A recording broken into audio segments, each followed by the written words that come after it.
morning from New York. In today's video, we're doing the S23 versus the Pixel 7a as a day in life comparison. And initially I kind of felt weird about this comparison because it feels almost unfair. The S23 is $300 more expensive. The Pixel 7a is also competing with the Pixel 7 weirdly, but the winner is not as obvious as you may think. So throughout today's video, that is kind of the picture, the story that we're gonna be painting. The first thing we're gonna do is go to my favorite coffee shop of all time in New York City, and we're first gonna put the phone video cameras head to head in this scenario. A cold brew with oat milk. Good. So Zach is here. Zach is filming. We just did that test where we're filming on both the phones because I want to compare the video quality. Hardest thing about filming on two phones, what do you think it is? It's just like, normally you have the center point of balance. The 2 points, it's just like... I also don't know where to look when we're filming on both. Like, I'm like, which lens do I look into? So then it's neither, but then that's bad. But I actually love comparing them side by side because I think otherwise it's really hard sometimes to like contextualize like what the actual difference is between the two phones if you don't have the reference point. Cheers.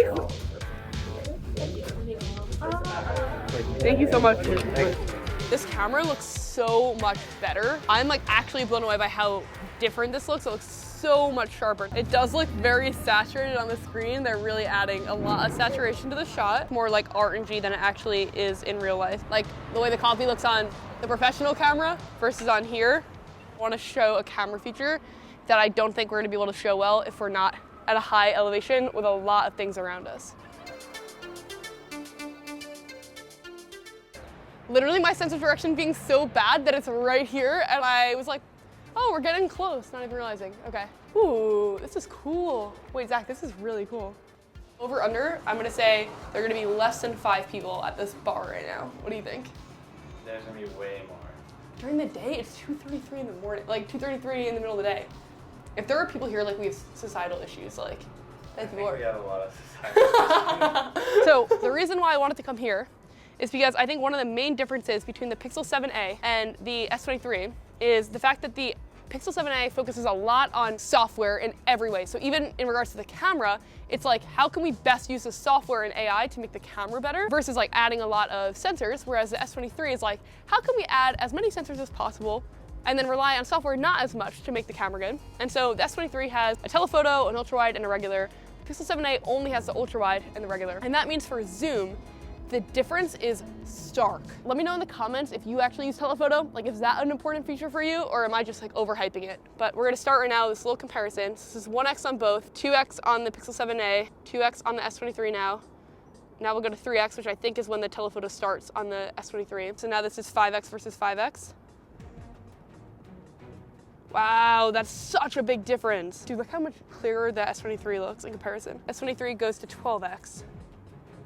Which is just like a world of difference. One thing that I really love about the Pixel 7a is the simplicity of the build. So when we were at Google I/O, which I just made a video on last week, like that whole experience, we actually toured the design studio and got to see like how they think about build. And the way that Google thinks about build is definitely very different than the way Samsung does, and you can see that clearly in just even the design. Google said that they really focus on this visor aesthetic because it makes it instantly recognizable as a Pixel. Like when I'm out in the wild and I see someone else that has a phone that looks like this, I know that they are using a Pixel. The S23 looks like most Android phones. It does feel really premium. It definitely feels more premium than the Pixel in my opinion. And I think that the size form factor is so pocketable. You could easily just throw it in your pocket. Earlier today, I walked across the street without, this is like dumb, would not recommend, without looking to see if it was like, you know, like the person where it's like, you can walk versus not.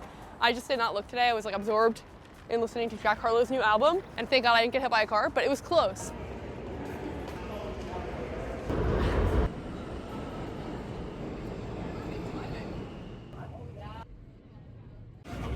At the coffee shop, it is 3:54. I wanted to talk about how I kind of see the market of these two phones. Because of the price difference, this video isn't like a which one should you buy necessarily, because if you could afford the S23, you probably aren't considering the Pixel 7a, but it's more so like, what can Google do for the value of the phone? And then also, what do these companies actually care about? I think that these phones highlight what Samsung cares about and what Google cares about. Samsung fundamentally cares about like offering that premium experience of like multiple cameras, great software, performance. Google, I think, fundamentally cares about showing off their software experience.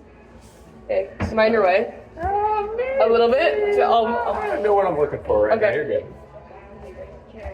What a cool guy. So things like Google Duplex, like the answering the calls for you, AI, obviously I know that's like you guys are probably sick of hearing about it, but I do think it is really cool. All those AI integrations. And then also like multiple years of both security and software updates. I think you really lose out on Zoom, and I think that matters for a lot of people. And then I also think you kind of lose out on like the little extras that make the phone great. But I think both Samsung and Google brought it this year, and so I would love to hear in the comments which one you think is a better purchase. Also, I want to talk about Pulseway because they support me, and like they literally made this video possible. I wouldn't be able to record it without them. So I spent a lot of my time in front of this desk editing. Like this edit for this video is gonna be like a 20-hour edit. And also I travel so much for work. I have that privilege because of you. Like in the last 4 months, I've been in Austin, Texas, Paris, Hawaii, San Francisco, South Korea, like all over the map because of you.